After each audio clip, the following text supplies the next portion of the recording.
embroidery, it creates a little line of barbed chain stitches that look like an ear of wheat. So to begin the stitch, I'm going to be working down the line towards me. So I'm starting at the top of the line. I'm going to work down towards me. And I'm bringing my needle up on the design line and then stepping out to the right a little bit above that to create this diagonal stitch, which is one of the barbs of wheat. And then back down to the center design line and step to the left up a little farther to create a second diagonal stitch. Now, if you're creating literally a stalk of wheat, you might want to create a third stitch, just a straight stitch at the top to finish your stalk of wheat.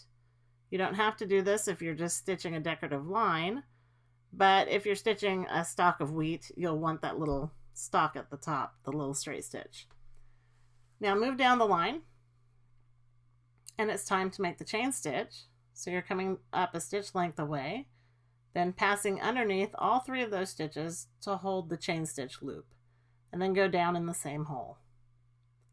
Now step away from the line to the left and up a little higher from where you just went down. Pull through and then go down in the same hole to create the next diagonal stitch. Then step out to the right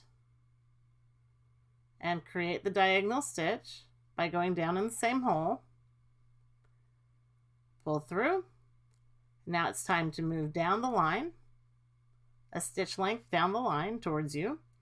Pull through and take the needle underneath all those stitches without picking up any fabric and pull through, and that catches your chain stitch.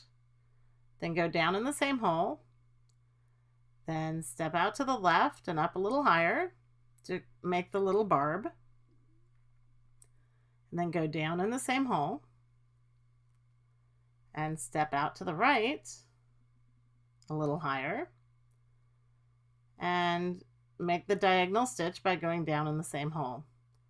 And you'll work this way all the way down the line, creating the chain stitches by wrapping them underneath the barbs and the previous chain stitch. And when you get to your last stitch, you'll want to end with the barbs, not just with the chain, to keep it even. So you'll make your last two diagonal stitches. So up on the left, going down into the same hole, and then up on the right, and going down into the same hole. And that is the Wheatear stitch. For more tips and techniques on hand